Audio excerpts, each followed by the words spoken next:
attorney. Our distinguished and accomplished guest speaker, Undersecretary Jessie Hermogenes P. Atles, to the MLQU Board of Regents, Executive Vice President Ms. Mary Antoinette Silpi Ortega, Chairman and University President, Attorney Paquita and Shaw Jr., to our proficient and dedicated administrators, Dean of School of Law, Attorney Jose Perpetuo M. Lotilla, Architect John Joseph Fernandez, Vice President for Academic Affairs, Dr. Michelle Esteban, University Librarian, Ms. Myra M. Ramos, University Registrar, beloved, supportive, and experienced faculty members, Attorney Galahad P. Benito, Attorney Charmaine Cuevas, Dean Bong Lopez, Judge Silva, families, friends, MLQU Alumni Association President, and fellow graduates, a pleasant and victorious afternoon at all. As we gather here today, we celebrate more than the completion of law school. We celebrate a profound transformation. This moment is the culmination of years marked by perseverance, sleepless nights, and quiet determination. It is a victory earned not only through mastering legal concepts, but through enduring the unseen battles that shape us into who we are today. Attorney Anciano once said, "Law students are sui generis, a class entirely their own." The journey of a law student was indeed sui generis, unique, tested by fire, and forged by a journey that only one truly understands. I still vividly remember my first semester in law school. When my father asked how it went, I looked him in the eye and said, "Pa, huwag na tayong magbayad ng finance. Babagsak din naman ako, sayang lang." That's how hopeless I felt during our midterm examination. The caudals were too many, the readings were too long, and the pressure unbearable. But my father said just one thing, "Ituloy mo yan, kaya mo yan." And so I did. Later on, I placed second in our criminal law midterm exam. It wasn't just a grade, it was a turning point. I realized that in law school, survival isn't about being the smartest. It's about not quitting. During our second semester, my professor in criminal law, Professor Benito, said, "In law school, we all stand on equal ground.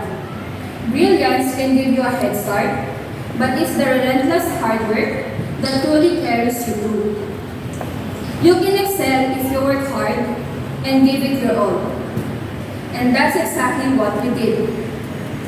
We endured sleepless nights, not because of movie marathon, K-dramas, or series, but because of caudals and cases.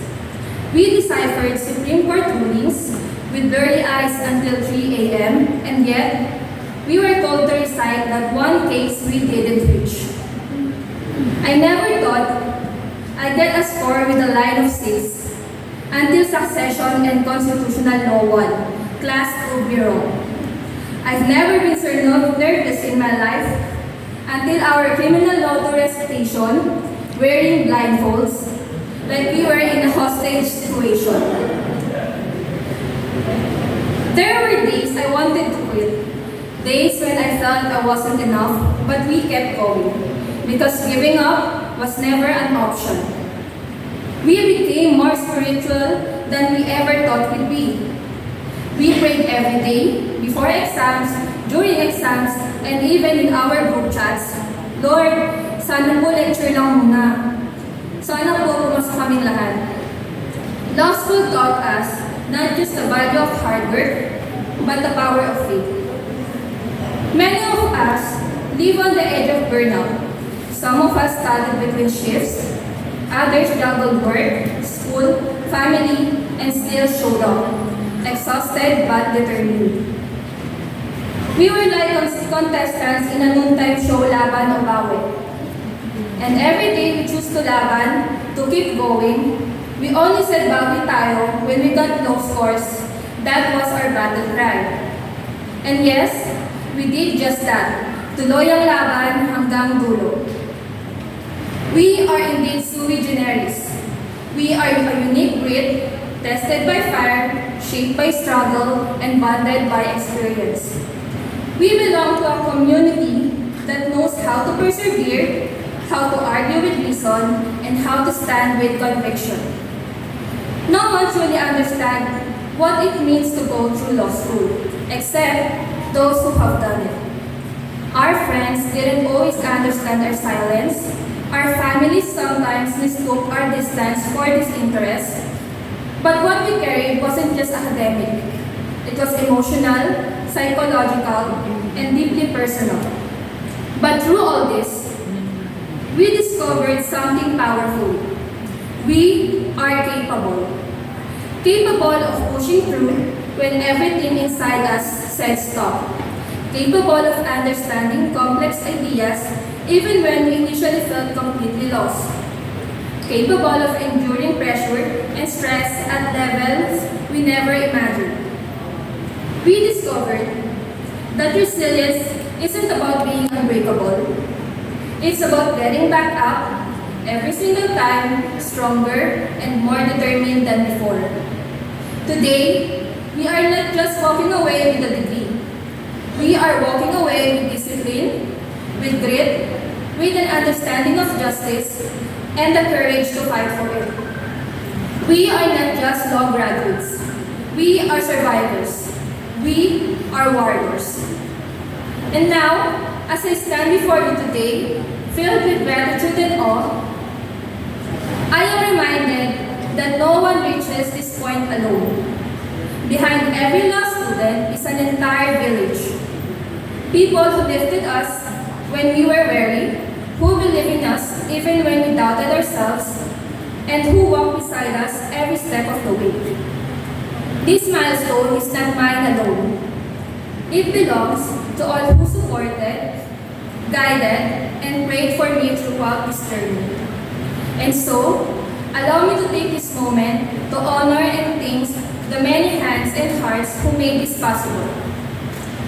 First of all, to the Lord Almighty, thank you for your grace, your guidance, your constant presence, and your knowledge given to me. There were countless moments when I felt I could no longer go on, but every single time you gave me strength. You reminded me of my purpose. The victory is a reflection of your faithfulness. All glory and praise belong to you. To our beloved professors, thank you for challenging and guiding us. Thank you for the tough love, for every call that made our hearts race. And for the wisdom you shared, both inside and outside the classroom. You didn't just teach us the law, you taught us how to think, how to endure, and how to carry ourselves with dignity and integrity. We are deeply grateful to Manuel Quezon University, our cherished alma mater, for being more than just an institution where we studied law, for being a place where we were challenged, supported, and transformed. Thank you for surrounding us with dedicated professors whose guidance, discipline, and belief in our potential push us beyond our limits. And to the entire MLQU community, our administrators, staff, and of course our maintenance personnel, thank you for your quiet yet unwavering service that allowed us to focus on our goals and endure even our most difficult days. Your collective efforts provided us not only with quality legal education, but also with a safe and comfortable learning environment where ideas were nurtured, values were instilled, and friendships were built.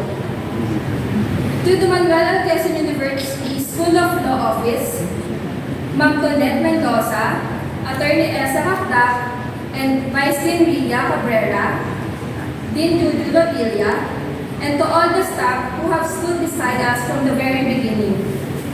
Thank you for always being there, for your steady guidance, your unwavering patience, and your deep understanding of the way we carry.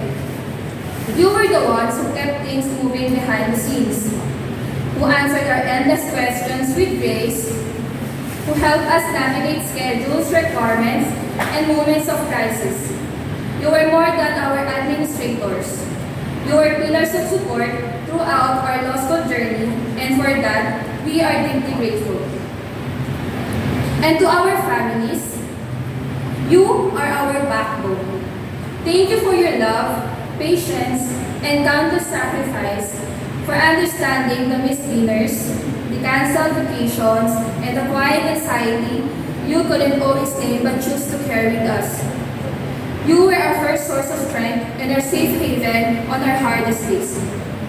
And most especially, to my father, you are the reason I stand here today. Thank you for being the very first person who saw something in me, even though I couldn't see it in myself. You were the one who encouraged me to enter law school, even when I doubted if I had what it takes. You believed in my strength, in my mind, and in my potential, long before I did. Your belief in me carried me throughout the hardest days. Thank you for lighting the way when I couldn't see the road ahead. I am here because of you, and I will carry your faith in me for the rest of my life. To my bar operations family, thank you for always having my back, for the logistics, the prayers, and the emotional fuel when everything felt like it was falling apart. And of course, to my trios, at Ate Ann Margaret, the President of 2025 Bar Ops, and my fellow graduate Albert Alonso, you were my lifeline. Thank you for standing by me in every season. Through the panic before receipts, the frustrations after failed exam, the tears we tried to hide, and the quiet victories we celebrated in between. Thank you for the reviewers we shared like battle gear. The sleepless nights, the shared breakdowns, and the laughter that kept us safe. To my brothers and sisters in the glorious house of Beta Sigma Lambda, thank you for being my unwavering compass, my second family, and my guiding light throughout this journey. From the very first day of law school, you stood by me with encouragement, wisdom, and camaraderie. To my fellow graduates, Joshua Mendoza, Lou Aquino, Apolinal Alvarez, and Michael Armamento, thank you for walking with this path with me, for lifting me up during my lowest days, and for proving that brotherhood and sisterhood endure even though the toughest of times. I am proud to share this milestone with all of you. And of course, to the person who has been my constant source of strength beyond the walls of the classroom, Daniel De Leon. Thank you for showing me that it is possible to pursue excellence in law school while still nurturing love, joy, and balance in life. You stood by me in my most difficult moments through the stress, the self-doubt, and the disappointments. You patiently endured the days when I was consumed by frustrations over a failed recitation or a disappointing exam. Your unwavering support, strength, and deep understanding made this journey bearable and even beautiful. Thank you for believing in me, especially on the days when I struggled to believe in myself. And to my fellow graduates, congratulations for finishing strong. We didn't just survive law school, we were transformed by it. We entered unsure, afraid, and often overwhelmed. But we are living empowered, sharpened, and deeply grounded in who we are and what we stand for. Our law school journey might have come to an end, but another one now begins. The journey to earn the dot before our names, to become attorneys. This next path will test us yet again, but if there's anything law school has taught us, it's that we are capable of more than what we think. Let us always carry with us the words of Fiscal Renido and Dean Bong Lopez, aim to top the bar. Because when we aim for the top, we stretch ourselves beyond our limits, we give our best, and we leave no room for regrets. And even if we don't land at the top, we still reach the ultimate goal, to pass, to become lawyers. So as we face this next battle, let us aim high, Work hard and trust the process. May we carry with us not just the knowledge and skills, but the spirit of resilience, discipline, and excellence that MLQU has instilled with us. Once again, congratulations! Mabuhay ang MLQU School of Law Class of 2025.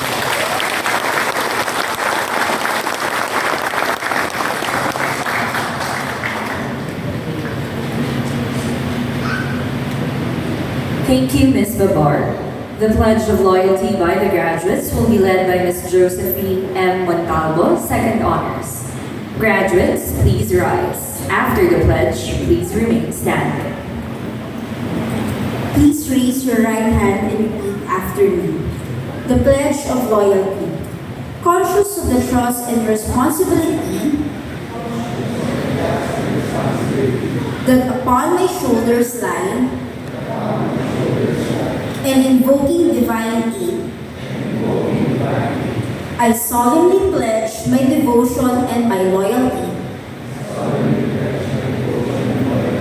to the ideals and traditions of my alma mater, and consecrate myself to the service of my country. The oath of membership to the MLQU Alumni Association by the graduates will be led by Attorney Fidel R. Acasa, President of the MLQU Alumni Association. Joining the President on stage is Mr. Albert Alonzo, Second Honors, who will stand as the representative of the graduating class and will repeat the oath together with fellow graduates. Before we do this, I would like to say that I cannot wait to stage another testimonial dinner. And I'm sure all 44 will pass the 2025 round. I just want to tell you that in 2022, we had a top 22, Jennifer from Estabilio. And we had a bumper harvest for the last 3 years. In 2022, in the 2022 bar, we had 38 passers. In the 2023 bar, we had 33. And in the last bar, 2024, we had 43. So I just would like to inspire you that the top 22, Jennifer Estabilio, we gave her 100,000 pesos. And for every passer, we give 10,000 pesos. So that is more than enough reason for you not to attend the testimonial dinner. With 10,000, you can buy your own Barong Tagalog, take a taxi, and then that solves everything. Okay? Now, the oath of membership, let me give you, please raise your right hand. I state your name. Albert Alonso, Member of the MLQU Alumni Association, member of the MLQU Alumni Association, do hereby solemnly swear do hereby solemnly swear that I shall uphold and abide by the Constitution that I shall uphold and abide by the Constitution and bylaws of the MLQU Alumni Association, and bylaws of the MLQU Alumni Association, exert my utmost efforts exert my utmost efforts to support its projects for the support of projects and activities, and activities, do my best do my best to keep its good name to keep its good name untarnished by any act of mine, untarnished by any act of mine, and to adhere and to to adhere all principles and ideals to all principles and for ideals which MLQU AAI stands.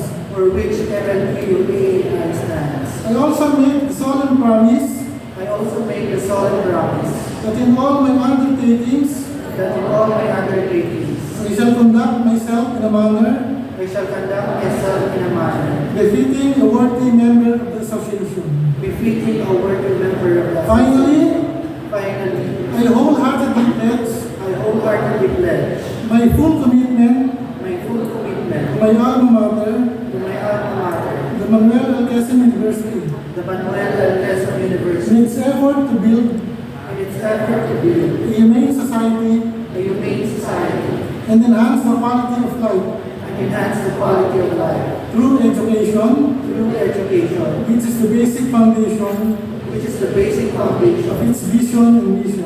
of its vision and mission. So help me God. So help me God. Congratulations.